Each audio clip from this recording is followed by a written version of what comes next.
નેતાજી હું છું કે તું જે લોકો મને મળવા બાઈક લઈને આયા હોય કે ગાડી લઈને આયા હોય કે હેડતા હોય તે લોકોના અંગૂઠા છાપ નેતાજીને જય કેટી નાખે.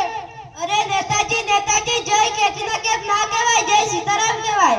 નેતાજી હું છું કે તું હજુ સુધી પેલો છાપાવાળો કેમ નથી આવ્યો? ક્યાં મરી ગયો છે? હું ક્યાંય મરી નહીં ગયો સાહેબ, તમારું ઇન્ટરવ્યુ લેવા હાજર છું. તમને બધાને મારા સેવકોનો પરિચય કરાવો. આ છે મારા ઇસ્ટર્ન. અરે નેતાજી ઇસ્ટર્ન ના કહેવાય, આસિસ્ટન્ટ કહેવાય. નેતાજી હું છું કે તું આ ચાર મારા ટોપીગાર્ડ છે.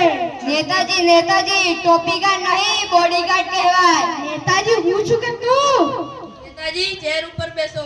અલ્યા પીએ આ ચેર એટલે શું? અરે નેતાજી ચેર એટલે ખુરશી. તો ભાઈ કાઠી તો છે ને, હું પડી તો નહીં જાઉં ને? તમારી ચામડી જેવી કઠણ છે, ચિંતા કર્યા વગર બેસો. પૂછ ભાઈ રે, જે પૂછ્યું તે પૂછ. તમારો જન્મ ક્યાં થયો હતો? મારો જન્મ દવાખાનામાં થયો હતો. અરે એમ પૂછું છું કે કયા ઇલાકામાં થયો હતો? इलाका तो कुत्तों को होता है, हम तो शेर है. એમ કહું છું કે કયા ડિસ્ટ્રિક્ટમાં થયો હતો? એટલે પીએ આ ડિસ્ટ્રિક્ટ એટલે શું? અરે નેતાજી ડિસ્ટ્રિક્ટ એટલે જિલ્લો. જો ભાઈ મેં તને કીધું ને શહેર ને ઠેકાણા ન હોય. ઓકે નેતાજી, ડોલર વિશે તમારે શું કહેવું છે? ડોલર જો ભાઈ ડોલર ની ચટણી બહુ સરસ આવે, ફિટિંગ પણ સારું રહેશે. અરે નેતાજી ડોલર એટલે અમેરિકાના રૂપિયાની વાત કરે છે. ભાઈ આ બધું તું જાણે. સારું નેતાજી, તમારી સરકાર કેવી ચાલે છે? રામ મોહન ભરોસે ચાલે છે. રામ મોહન ભરોસે એટલે શું? આ રામ અને આ મોહન આ બંને વ્યવહાર કરે છે, હું તો અંગૂઠા છાપ છું. સારું નેતાજી, ગયા મહિને ગામમાં આગ લાગી હતી તો તમે શું કર્યું? અરે અમારા નેતાએ ઘણું બધું કર્યું છે. પૂછો તમારે જે પૂછવું એ પૂછો.